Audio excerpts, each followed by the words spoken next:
Assalamualaikum warahmatullahi wabarakatuh. Perkenalkan, saya Sela dengan NIM 1032221089. Di sini saya akan menjelaskan materi mengenai aplikasi mobile self-care untuk pasien hipertensi. Baik, di sini yang pertama saya akan bahas mengenai BMC atau Business Model Canvas yang terdiri dari 9 poin, yaitu ada customer segment, value proposition, channels, customer relationship, revenue stream, key resources, key activities, key partnership, dan yang terakhir ada cost structure. Nah, di sini kita yang pertama akan membahas tentang customer segment atau disebut juga sebagai segmen pelanggan. Nah, di poin pertama yaitu siapa sih yang menjadi pelanggan utama dalam bisnis ini, yaitu pasien hipertensi yang ingin mengelola kondisi kesehatannya secara mandiri. Untuk poin kedua, siapa yang dilayani oleh bisnis ini? Jadi yang dilayani oleh bisnis ini yaitu pasien hipertensi yang memiliki akses smartphone dan ingin memantau kondisi kesehatannya secara online. Nah, elemen ini menjalankan kelompok orang atau organisasi yang menjadi target layanan atau produk bisnis. Pasien hipertensi yang ingin mengelola kondisi kesehatannya secara mandiri dan memilih akses ke teknologi mobile. Lalu yang kedua ada value proposition atau disebut juga sebagai proposisi nilai. Nah, poin pertama, apa yang membuat produk atau layanan ini menjadi unik? Jadi aplikasi mobile self-care yang memungkinkan pasien hipertensi untuk memantau kondisi kesehatannya secara online dan menerima saran serta dukungan dari tim kesehatan. Untuk poin kedua yaitu mengapa pelanggan memilih layanan ini dibandingkan dengan kompetitor yang lain. Karena aplikasi ini menawarkan kemudahan dan fleksibilitas dalam memantau kondisi kesehatan serta dukungan dari tim kesehatan yang profesional. Elemen ini menjelaskan manfaat unik yang diberikan bisnis kepada pelanggan. Aplikasi mobile self-care yang memungkinkan pasien hipertensi untuk mengelola kondisi kesehatannya secara mandiri dan efektif. Lalu selanjutnya ada channels atau disebut juga sebagai saluran. Bagaimana sih bisnis menyampaikan produk atau layanannya kepada pelanggan? Jadi melalui aplikasi mobil yang dapat diunduh dari App Store dan website perusahaan. Kemudian apa sih saluran komunikasi, distribusi, dan penjualan yang digunakan? Jadi saluran ini atau saluran komunikasi online seperti email, telepon, dan pesan singkat serta distribusi melalui App Store dan website perusahaan. Elemen ini menggambarkan jalur platform yang digunakan untuk berinteraksi dengan pelanggan, aplikasi mobile, dan website perusahaan. Dan di sini ada customer relationship atau disebut juga sebagai hubungan pelanggan. Bagaimana bisnis berinteraksi dengan pelanggan?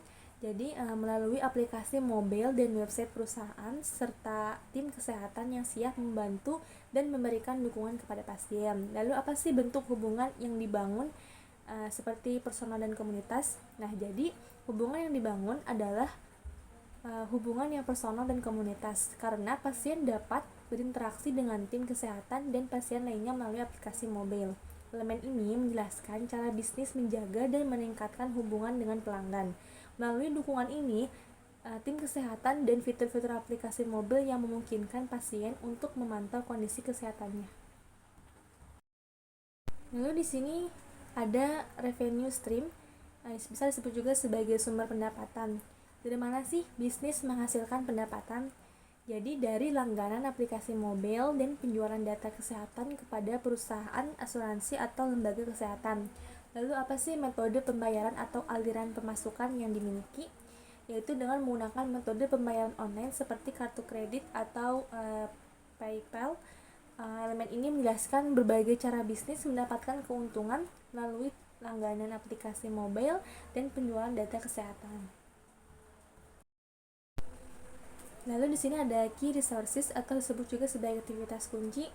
Apa sih aset utama yang diperlukan untuk menjalankan bisnis ini?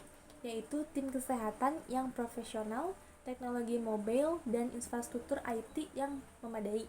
Elemen ini meliputi sumber daya fisik, intelektual, manusia atau finansial, sumber daya manusia, dan teknologi mobile. Lalu selanjutnya ada key activities atau aktivitas kunci. Apa sih aktivitas utama yang harus dilakukan untuk memenuhi proposisi nilai? yaitu dengan pengembangan dan pemeliharaan aplikasi mobile serta dukungan tim kesehatan kepada pasien. Elemen ini mencakup tindakan atau proses penting yang harus dilakukan untuk menjalankan bisnis, pengembangan aplikasi mobile, dukungan tim kesehatan, dan analisis data kesehatan. Lalu selanjutnya ada key partnership atau disebutnya sebagai kemitraan kunci. Siapa mitra utama dalam bisnis ini? Jadi ada perusahaan asuransi, lembaga kesehatan, dan vendor teknologi mobil. Lalu pihak ketiga mana yang berperan penting dalam menjalankan bisnis ini? Yaitu perusahaan asuransi dan lembaga kesehatan yang dapat membantu dalam penjualan data kesehatan. Elemen ini menjelaskan siapa yang membantu bisnis dalam hal distribusi, produksi, atau aspek lain, seperti perusahaan asuransi dan lembaga kesehatan. Lalu selanjutnya ada cost struktur atau disebut juga sebagai struktur biaya. Apa saja biaya yang paling penting dalam menjalankan bisnis? Yaitu biaya pengembangan dan pemeliharaan aplikasi mobile, biaya dukungan tim kesehatan, dan biaya infrastruktur IT. Elemen ini mencakup pengelolaan seperti produksi, distribusi, operasional, biaya pengembangan aplikasi mobile, biaya dukungan tim kesehatan, dan biaya infrastruktur IT.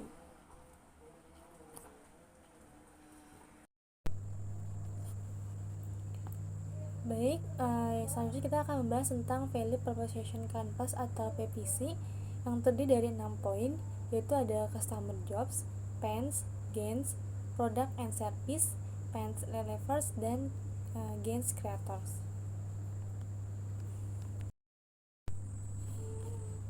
Baik, yang poin pertama ada Customer Jobs.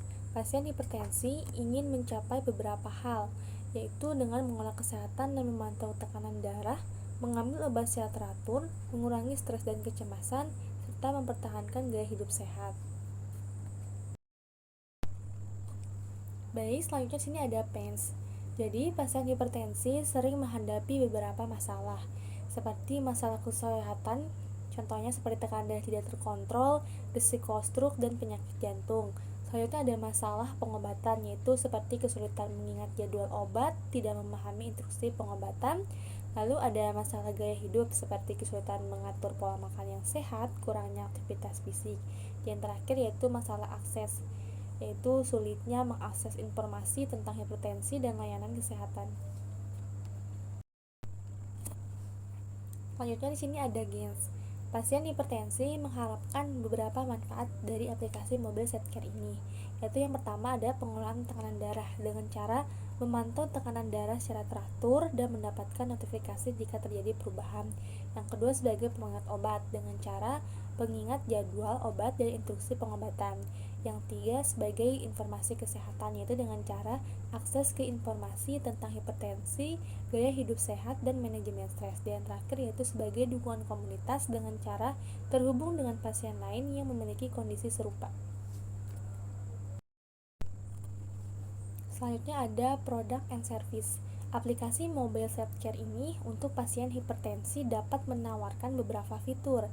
Seperti yang pertama ada pemantauan tekanan darah, yaitu ada memantau tekanan darah secara teratur dan memberikan notifikasi jika terjadi perubahan. Yang kedua sebagai pengingat obat dengan cara pengingat jadwal obat dan instruksi pengobatan. Yang ketiga sebagai informasi kesehatan, yaitu terdapat artikel, video, tips tentang hipertensi dan gaya hidup sehat. Dan terakhir yaitu sebagai dukungan komunitas, yaitu dengan adanya forum diskusi dan grup support untuk pasien. Lalu selanjutnya di sini ada Pains Relievers. Aplikasi mobile SetCare ini dapat mengurangi masalah yang dihadapi oleh pasien hipertensi ini, yaitu dengan cara sebagai mengingatkan jadwal obat, yaitu mengurangi risiko lupa minum obat, sebagai memberikan informasi kesehatan, yaitu dengan cara meningkatkan pemahaman tentang hipertensi dan gaya hidup sehat, dan menghubungkan dengan komunitas, yaitu sebagai pemberian dukungan dan motivasi pasien lain. Selanjutnya di sini ada Gains Creators.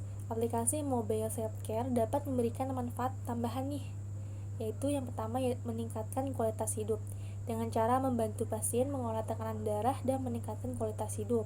Yang kedua mengurangi risiko komplikasi dengan cara mengurangi risiko komplikasi akibat hipertensi. Yang terakhir yaitu meningkatkan kepatuhan pengobatan dengan cara meningkatkan kepatuhan pasien dalam mengikuti pengobatan.